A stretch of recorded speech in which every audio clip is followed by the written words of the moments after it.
The Association of Registered Investment Advisors, SEBI Registered Investment Advisors, this association is called the ARIA. They have launched a platform where people can pose their questions when it comes to transferring assets of a departed one and help people in succession planning. This initiative is called ARIA Truly Cares, and it was inaugurated on September 30th by Mr. KV Kamath, the former managing director of ICICI Bank. Mr. Kamath joins us in our newsroom today to tell us more about why this initiative is important and what investors and consumers can take from it.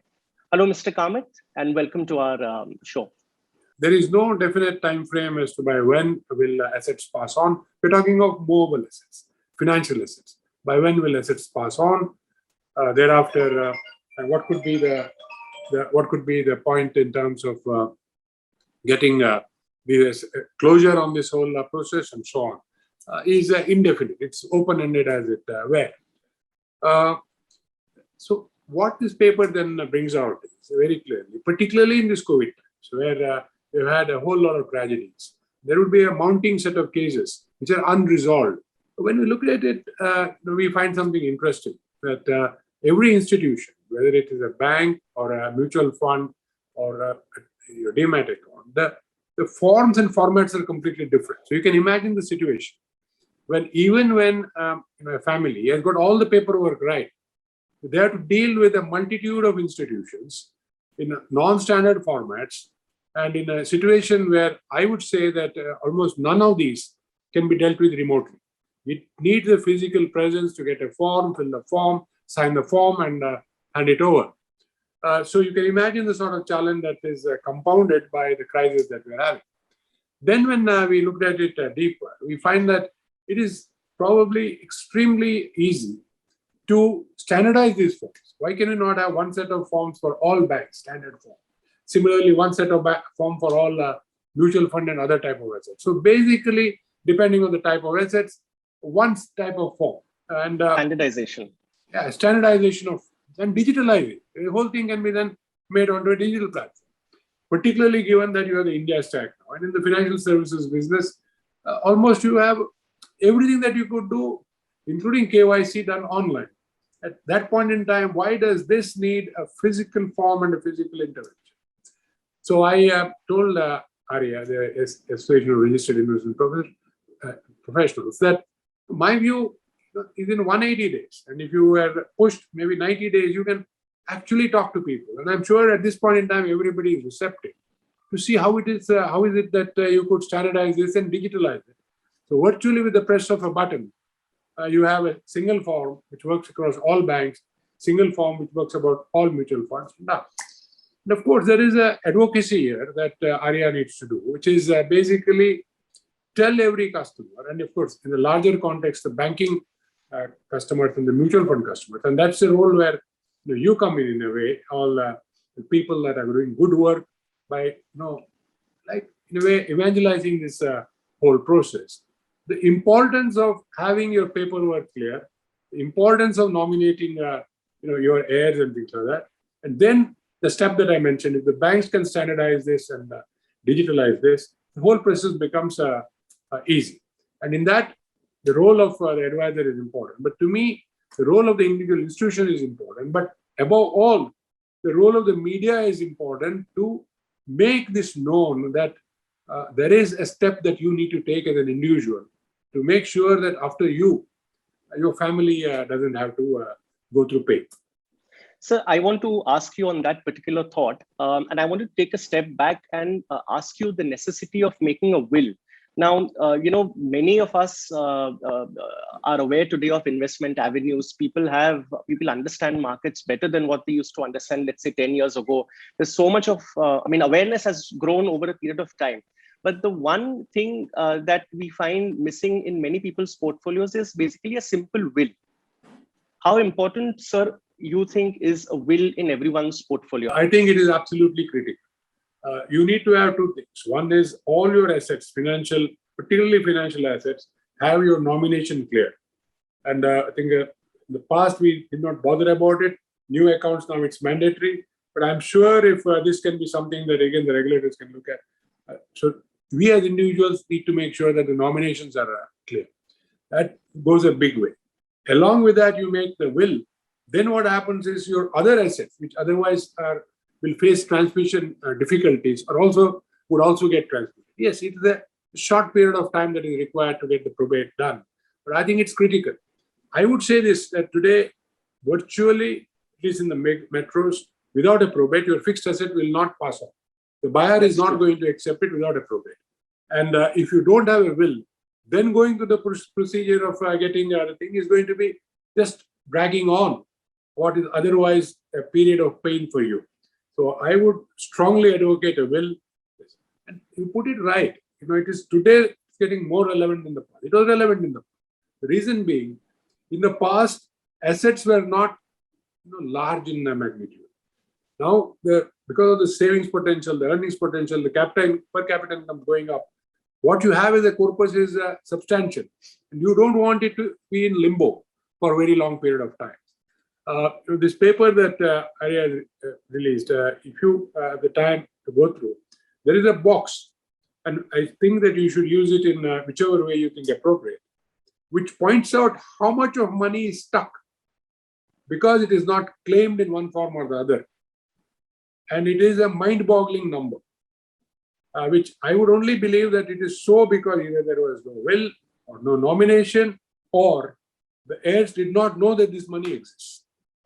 And these are all assets which are in legal form, in the sense that these are accounted because there are mutual funds, there are shares, and so on, which would be somewhere there is a record of this. And many people don't even know where these unclaimed, where to start the search. Yes. There's also another disassociation that people have when they make a will. So they make a will, and then the way they nominate people in various assets over a period of time when they buy are completely disassociated, because normally when you nominate, it just nominate anyone who comes to their mind, any close. So the will says something and the nominations say something. So there needs to be an association or a link Indeed. Between the two, right? That is a very critical point.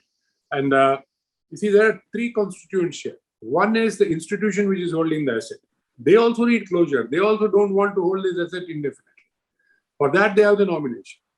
Then, if there's inconsistency between the nomination and the heirs as per the will, you have another inconsistency. In which case, you will then need agents, which is in this case the judiciary, to come in and rule on this. So that is also part of the education process, that there has to be consistency between what you say in the nomination process and what you do in your will, so that that doesn't create problems for tomorrow. But at the root, you don't have a proper nomination, you don't have a proper will, you are going to add to the problems. And in any case, I think the will is required for your immovable assets in any case. So I think going forward, this is probably in the financial education series that you would be having on personal finance. I think this importance, I would think, needs to be stressed in every time a group of people meet. Nominations, simplification, and the will process needs to be brought up.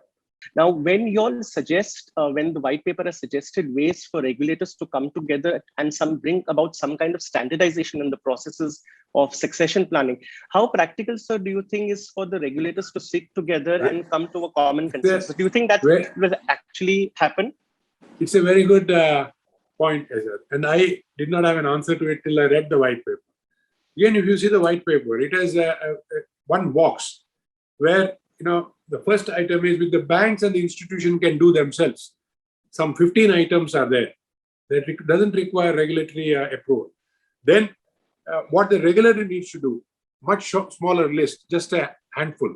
And then there are maybe 1 or 2 points where the government may have to enact something, even shorter number, 1 or 2 or 3. So you will see that if you do an ABC analysis, 80% of the things or 85% of the things can be done by the institution themselves with no necessary handholding from the regulator or the government. The balance from the regulator. My own view is that given, seeing the regulator at close quarters in the last 2 years, the wonderful work that institutions have done, and the India stack being now active. So everything is digital now. You could have a situation where things can be put in a common framework. At the same time, you would be talking about account aggregators and that happening. This, in a way, is like account aggregation of accounts that somebody who is now leaving us has, and which then goes to one more thing. The India stack is a wonderful stack. Today, if you look at a death certificate carries the Aadhaar number, and at the back end there is the Aadhaar number.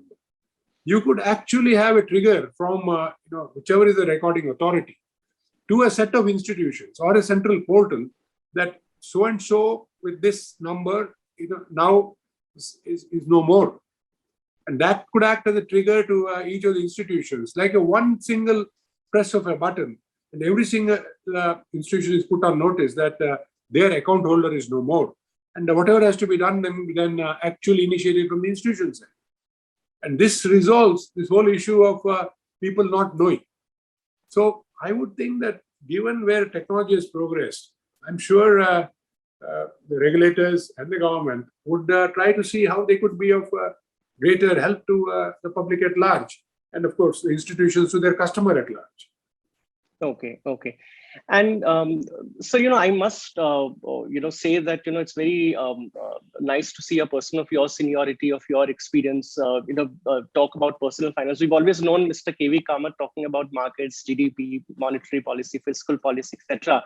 But today we are seeing you for the first time talking about personal finances, the need for succession planning effectively and smoothly. Now, that brings me to my next question, that, is succession planning, is the need to put your documents and finances in order important for people across economic classes, irrespective of your industry, where you come from, your age, experience, wealth? Do people across the spectrum need to have their paperwork, finances in order? Absolutely, without any doubt at all. I think even every person who is opening a bank account or a mutual fund account for the first time, I think needs to nominate, because otherwise it's likely that the asset cannot be claimed by, because there could be a dispute and so on and so forth. And the bank doesn't want to get into the middle of a dispute. So I think in your own interest, everybody who is opening an account, however young you are, any strata, I think you need to be conscious of yourself. When you have got assets with them, you need to will to somebody. And that probably will happen when you have an immovable asset come into your life. You bought a home. I think then you need to see that that will transmit smoothly. And that could be to whoever you decide, within the family, who. So that again then doesn't get stuck in a dispute. So I would think that will probably becomes critical when you have some immovable assets come into your portfolio. You should not wait for I'm immortal and I will wait for mortality to hit me when I'm you should not procrastinate. 70 or 80. I think because COVID has shown us that things could happen overnight. Yeah, and it caused enormous distress to the family, and so I would think both nomination immediately on opening an account and a will when you come into immovable assets, I think is something that should be in a way evangelized by all of you. So last question, what do you think has been holding back, holding investors back or consumers back?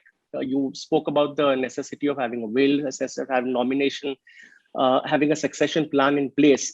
And you were right when you said that, we often procrastinate and we often feel that we're immortal. What do you think actually holds us back from,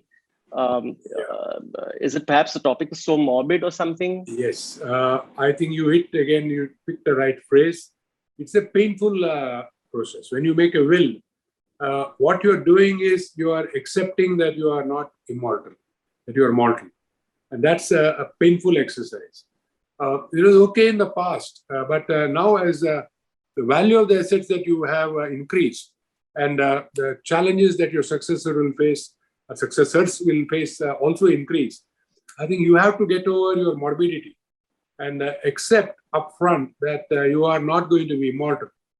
And, you are mortal and you basically don't even know how soon you will have a situation which your family will face. I think the better you do it earlier, so much better.